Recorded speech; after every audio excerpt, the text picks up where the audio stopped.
Well, I would definitely like to introduce all my wonderful authors here, Vicky, Cece, E, and Cheyanne. And I'm going to let each of them start with a brief introduction of who they are and a little bit about their books. Vicky, you can start. No pressure. Hi, I'm Vicky. This is my second YA contemporary. I write solely YA contemporary, at least for right now. And it is a book about a girl whose estranged brother dies, and she goes on a road trip to kind of get answers about where he's been for the last year that he's gone. I live in Dallas. I live in Mississippi. Very good. Cece. Hi, I'm Cece Hunter. I started out writing for adults, humorous romantic suspense. I believe I am on book 49, I think, now, or 50. I kind of fell into YA accidentally. I didn't want to write for YA. I didn't like young adults. I had 2 of them, and I didn't even like them. But an editor had read my work and loved it and said, "You can do this." And I was like, "Why do you think I can do that?" And she said, "You're," and she used smart aleck, but she used the other A word. And she said, "Teens really like smart aleck." So hence I started writing for YA, and I realized I really did love it. In Another Life is a story about a young girl who was adopted when she was 3 years old. She has only one memory, and it's not very good. And all of a sudden, life goes down the drain. Dad and Mom get a bitter divorce. She moves back into her old town where she was adopted from. And a boy starts kind of stalking her, only to eventually show her a picture of a girl that was 3 years old that was kidnapped from her town. And it looks just like her. So is it her or not? So, and that's my work. I'll pass it on to E. No hot dead boys in my book. There may be hot gentlemen, young men, but they're alive and well. For now, anyway. Although now I feel inspired. Maybe that's where the reading demographic is. Hot dead boys. Okay, so I'm E. Charlton-Trujillo. I'm a playwright, a poet, a filmmaker, and a novelist. I've written multiple books, middle grade, young adult, and I have forthcoming 2 picture books. I'm a Mexican-American author. I grew up outside of Corpus, Christi in a little town called Mathis. Anybody know Mathis? All right, there we go. That doesn't always work so well in New York City. It's just like, I'm like, yeah, we had a pizza that we drove in circles, right? And they're like, what? No Google, man, I'm just saying. The books I'm most known for is, this is the first of the one that I was most known for, is Fat Angie. It won the ALA Stonewall Award, and so it's a real honor to have an American Library Association award. The one that's in front of you is Fat Angie Rebel Girl Revolution. It's the sequel to the book. Rather than to tell you the entire synopsis, which I'm terrible at, I will say that it's basically like the Breakfast Club on wheels, but more diverse than what you would see in the Breakfast Club, in the sense that we can see people of color and, being Mexican-American and wanting to put things in the world that reflect all kinds of readers, not just one kind of reader, right? So, trying to think if there's anything else specific that I'd like to say. No, not really. We'll talk about the rest in a minute. It's all you. Hi, I'm Cheyanne. I'm a native Houston. I live in Houston, native Texan, live in Houston, right next to Christi. I am the author of 5 novels. This is my newest one. It is also my most favorite. It is being made into a TV show soon, so that's really exciting. It is about Raquel, whose best friend has just died of cancer. And while she knew that was going to happen, she did not know that Sasha spent her last few months on Earth planning a very elaborate scavenger hunt to help her best friend kind of cope with her death. And there's also a mysterious, fairly hot boy who happens to Sasha. So that's that. Wait, I'm sorry. Is it a mysterious hot boy? Oh, he's mysterious and hot. Okay, but what makes him specifically mysterious and hot? He looks exactly like Sasha, and Sasha was her only child. Stop it! You gotta read the book now. All right. For now.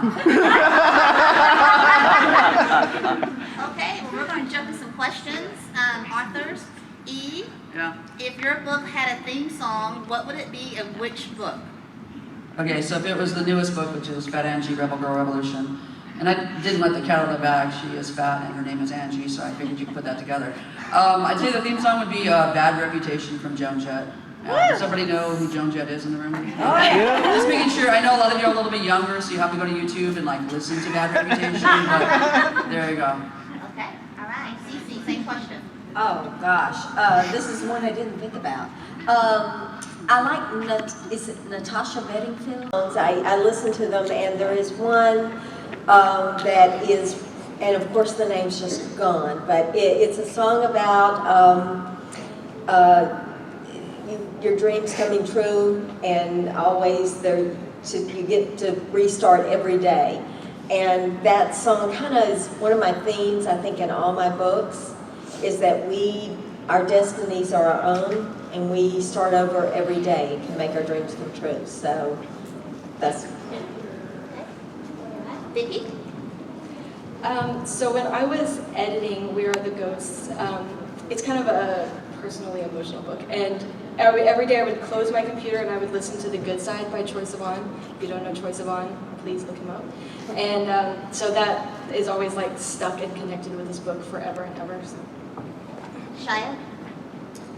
Good News by Mac Miller. It was just released about 2 weeks ago. Mac Miller died about a year ago, and his newest album was just released by his family, and I kind of feel like he left us this album of beautiful writing after his death, and that song in particular really makes me think of Sasha. So. Very good, thank you. Vicky, what or who inspired you to start writing? My favorite author, when I was 13, I picked up her book, All American Girl. It's Meg Cabot. And that was the first YA that I ever read, and I remember it being like really funny and really romantic. I mean, at the time I had only read like classics, like it was Lord of the Rings and Shakespeare, and so I was in like all the AP English classes. And it was the first time I read a YA, and I like read it and I was like, I can write a book like this. Like I want to write a book that's funny and romantic, and so that's why I started writing. This is not a funny book, but it is romantic, and some of my other books are funny and romantic. Cece? Why did I start writing? I guess because I grew up, and I'm dyslexic, some of you know what that is, and was not a reader. If I had not been dyslexic, I think I would have been one of those book nerds that just like stood in the lunchroom, you know, before you got your mail with your book in your hand, everywhere. I love story. So I wasn't a reader, but I told myself stories. By the time I was about 11 years old, I was creating books in my head. I grew up not even thinking about being a writer, and I married my husband, and he looked at me after about a month of me going shopping every day and says, what are you going to do with the rest of your life? And being from Alabama, I looked at him and said, you know, I've done it. I married well. And so he looked at me and said, no, what do you want to do with your life? And I said something I had never said before out loud. I said, I've always wanted to write. He said, then do it. And it became a challenge. And a short 10 years later, I published my first book. So. Wow, no hot guys. Okay. So as I was saying, I grew up in Mathis, Texas, you know, and I always tell this when I meet with young people across the country is, you know, for those that, I mean, y'all are here, but for other people, it's like 5,239 people, right? And we're one of the poorest towns in South Texas. We didn't have books that even said we've been on the moon, and we've been there for a long time. There were no books about being a person of color that were for me, that were written about me, that were written for people like me, by me. And so growing up, there was the books we had came with a white lens. And that lens was how I was perceived, right? As being who I am. A Mexican-American adopted into a Caucasian family, right? So there wasn't a sense of culture, right? A sense of belonging. And so I didn't know where to go to read books, right? And I wanted to write them. You know, so the first book that I ever got that I felt like spoke to me was The Outsiders. And it's a book about boys. I'm not a boy. But the thing is that it's about how you feel like you don't fit, how you don't belong. And it's not, you know, in that book, has anyone read The Outsiders? Do you know what I'm talking about? Okay. All right, so, you know, it's a book about how you feel like, you know, it's greasers and socias, and it's about class, right? How money or separation can keep us apart. You can expand that however you want. Well, growing up in Mathis, what I witnessed a lot was, you know, you go into the Dairy Queen and the brown people sat on one side and the white people sat on the other. And this isn't in the 50s, you know, and it wasn't like required. It's just unspoken. And noticing those kind of things as a young person made me think, I want to tell stories so that maybe we can unlearn some of this. The way that we have prejudices, the way we look at people, the way we communicate, right? Which is all very cerebral, right? But in reality, what I wanted to do, I just wanted to be heard. And I wanted people, whether they were white or black or Mexicana or whatever, to read the books and feel like, wow, this is a good story, maybe. And also the idea that we can create these mirrors and windows, right? And so my first book, which is Prize Fighter Mi Casa, was all about being a Mexican American growing up in a small town. And, you know, it's got a one-eyed prize fighter, and everybody's like, oh, you know a one-eyed prize fighter? I'm like, well, no, that's the part I made up. His name is Afefe, he didn't live in my house, you know? But the idea was to create characters and stories. You know, writing Fat Angie, people say, oh, you wrote Fat Angie because you're, and I'm like, good at basketball? You know, because I have a brother? Like, so it's interesting how people imprint that idea. And the idea is, you know, if I read a character about Fat Angie whose sister is missing in the Iraq War, and that she really wants her to come home because she's the one person who can see her, and if she has this family that doesn't make any sense, it's so mixed and confused, those pieces are about, again, how do we feel on the outside, and how do we find our way inside, right? And so writing stories for me always, even as a kid when I was really terrible at writing, like I used every word in the dictionary, but what I really wanted was to be heard. And I think for all the young people that are sitting in the room right now, listen, this is your chance. You're meeting these people, you're listening to these people. This is for you to understand that what you say matters today and now. And that your story matters now, right? I was you sitting there wishing to meet people like this. And now it's like, I'm just so excited you could be here, you know? So yeah. How am I supposed to follow that? Talk about hot men. That's what I do. You guys. Okay, so I've always been a really big reader. I grew up very poor. Books were free from the library. We didn't have vacations. I was the only teenager I knew without a television in my room. And I'm not so old that like everybody had a TV except for me. We didn't have internet. We were poor. So I read books. And what really inspired me to write books is my mother's complete disbelief in the fact that I could do it. I told her I wanted to write a book. She scoffed at me. You know, that's my kid. So I wrote a book, and I printed it out, and I gave it to her, and it sat on her nightstand for months, and she never read it. And I was like, and I was in my 20s, y'all. I wasn't a kid, I was an adult. And I was so hurt that she didn't read it. So you know what, I just kept writing and I kept trying, and it took me about 10 years and I got published. And I'm very proud of myself for that. So that is why I started writing, is just to prove that I could. But also, I just love stories as well. So. And can we get a clap? All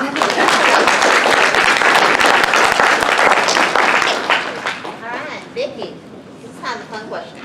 What were you or would you have been voted in high school? Most likely to read a book a day. Okay. Okay. Cece? I don't think I would have been voted for anything because I don't think anybody knew I was there. So sometimes we do kind of feel invisible. So I was very quiet. I was the wallflower. So I don't think I would have been voted, you know. E? Probably most likely not to end up with a hot guy. I don't know. That's the thing. You know, it's interesting because in high school, it's interesting to ask that because you know how we have like, there's many layers to it. I mean, I'm talking to the young people especially.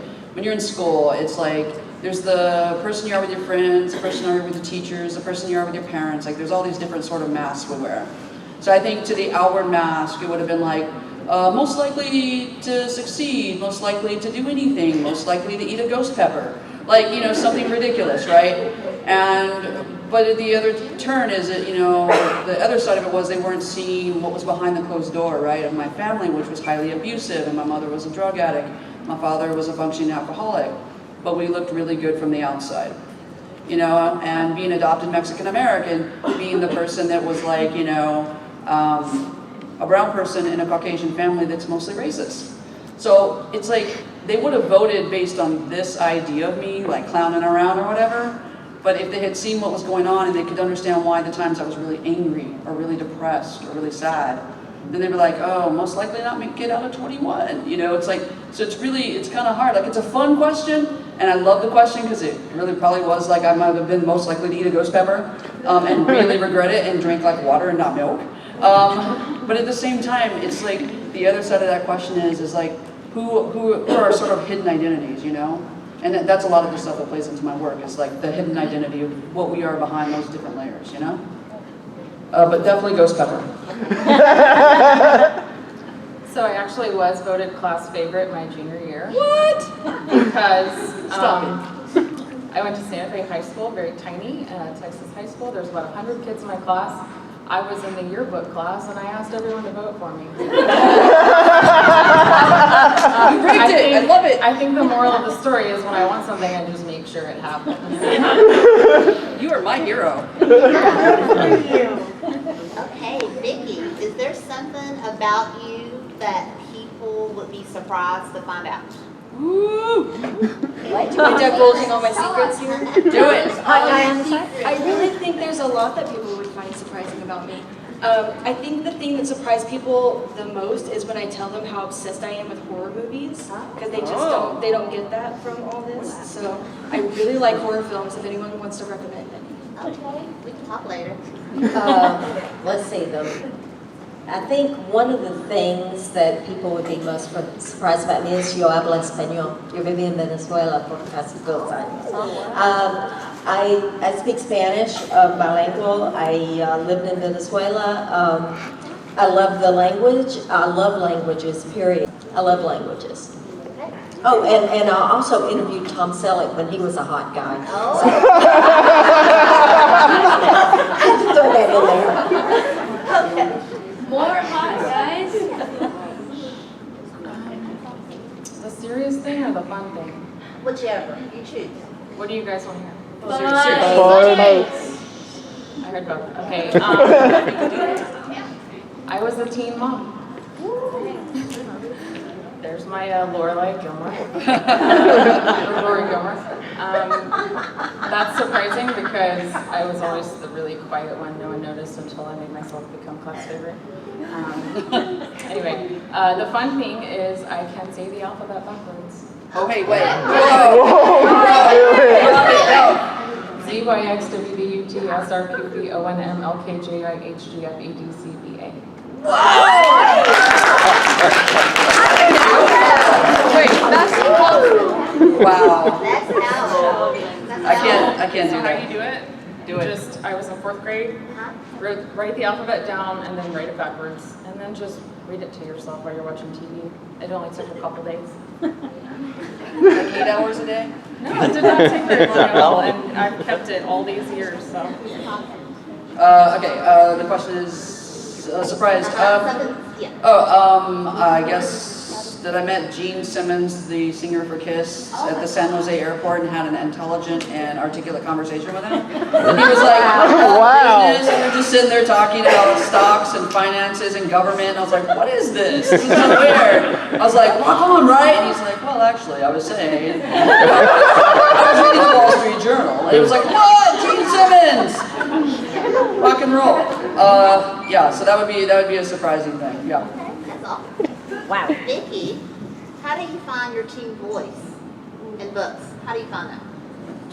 So I have like older author friends who sometimes have a problem with like sounding like teenagers, and I always tell them just spend a lot of time on Twitter.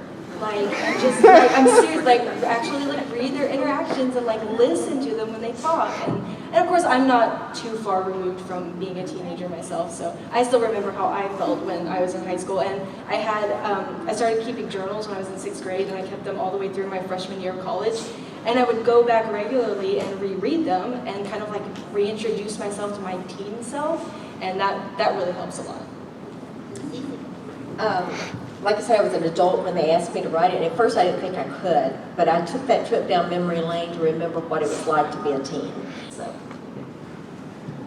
I mean, I don't know. I mean, really, it's like, tell good stories and tell the kind of stories that you think are captivating to young people and that are captivating to me. You know, it's this thing. You know, when you, it's not that I'm incapable of writing for adults. It's just like I really like writing for young people. Like it's because it's dynamic. It's now. It's quick. It's immediate. It can be poetry. It can be verse. It can be lyrics. Like you don't have to write in standard prose anymore. Anyone who reads, you know, like they call me Weddle, or they read The Crossover, or they read, you know, any of the books now that are breaking sort of the conventions, or reading graphic novels, reading March. It's like the thing about writing for young people is that the boundaries of where you can go have been pulled back exponentially, and it's, you know, how do you tap into that voice? You listen. You just listen. There's stories all around us, so you just listen, you know. And honestly, I don't know. I mean, I think a lot of the time the story just chooses you, you know. It's not like I'm not out searching to say, well, how do I write a 16-year-old? You listen, you put your ear to the ground, and then you write the story that's most compelling, you know. Yes, I agree a lot about listening. I work, firstly, I kind of still feel like a teenager in my head. I'm not sure I ever actually grew up mentally, so that helps. But I work in a high school, and I have a teenage daughter, and I really just listen. And I think teenagers, they're so much smarter than anyone gives them credit for. Thank you. And and I remember being a teen, and I have my own teen who's brilliant and amazing.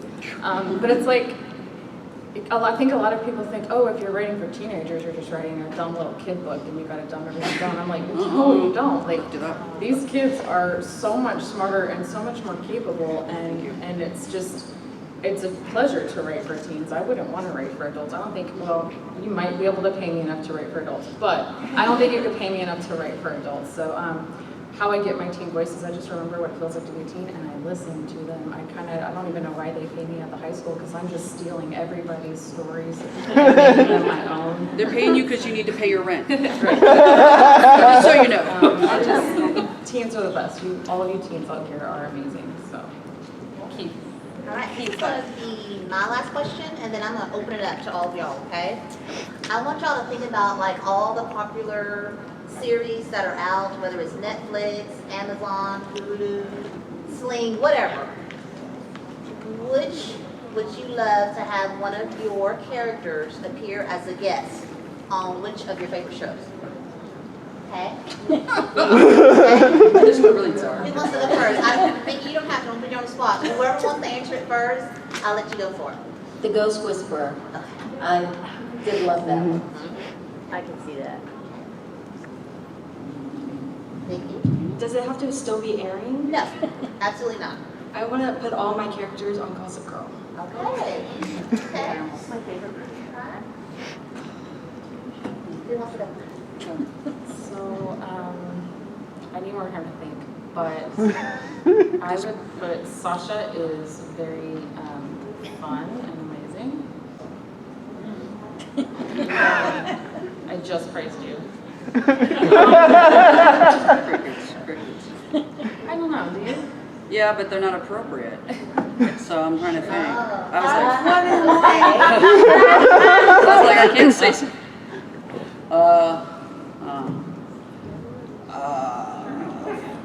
I'm trying to. So I don't really watch much TV. I do, and now I'm sort of.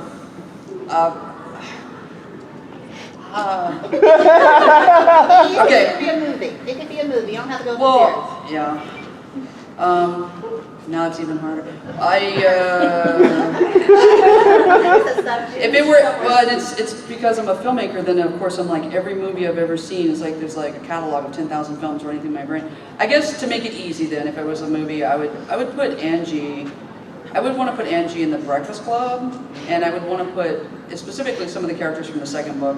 Because actually, I'd just like to take the whole second book and put all the characters into The Breakfast Club, and so they would be more diverse and interesting. But if I was gonna be really dark, yeah, you're just nodding. What about what's like? Can you imagine Fat Angie on Supernatural? Yeah. This week, Supernatural and Fat Angie meet, and our Fat Angie in space, Star Wars, the final end. Will she play basketball or pick up a lightsaber? We just don't know. I don't know, I don't know. Your turn. Okay, well, my book is becoming a TV show, so I would put my Yeah. characters in that TV show. So like they're selling the Angie to be a TV series, but like, it's just like, what? All right, you guys, I'm going to open it up for questions, Q&A, for about 10 minutes or so, and then we're going to do door prizes. So who has questions? Right there. What inspired you to write your book? You. That's a good answer, right? No, seriously. So I have several books, right? But the one that, like I said, I'm most known for is this one. So I was sitting in a snowy diner in Madison, Wisconsin. If you don't know where Madison, Wisconsin is, go north. Okay? And snow equals very cold. And I had this like brick of an iPod. I think we still know what iPods are, right? And I rolled it. It was the old kind. And I rolled it to this song by this artist named Lenny Kravitz. So if you've seen Hunger Games, you saw Senna. That's Lenny Kravitz before he was the madman with the guitar. And so it's called Are You Gonna Go My Way? And I heard the opening guitar riff, and I could see the whole first chapter of the book. So I grabbed a napkin, borrowed a pen from the waitress, and wrote the whole first chapter on a napkin. And like, that was it. It's even formatted and everything the same. So it was just one of those moments where the music really infused, the motion of the music created this tension so that I could see the texture of what this character was gonna do. Like, literally, I was so glad I did not like throw away that napkin because I'd have been toast. I would never have remembered. So that's what helped me write this book. Is music's a very big part of my creative process. Yes. Right here. Do you still have that napkin? Yes. there? Oh yeah. That's like good luck. That's gold. Yeah, I do. Frame. Yep. I have a picture of it in a frame. It's a terrible frame, but yes, it's in a frame. Okay. Any other questions? Anybody? Right there. Yes. Can you tell us any more about the TV show? Yeah, there you go. No. Give her the long answer. Hot guys. Dying. So I actually Seriously. got a call from my agent, not this past Thanksgiving, but the one before. And she's like, your book has sold for a TV show. I don't know anything else, so I'll let you know when I do. And I've heard next to nothing. I've met, well, virtually, the screenwriter and the producer. So I think it's going to be like a Netflix or Hulu thing. I don't think that's where they're going, like a streaming. So I know nothing else. But if you follow me online, I will be shouting from the rooftops when I do know something. So. Yes. What were you thinking with the hot day guy in the book? Hot dead A guy. dead guy.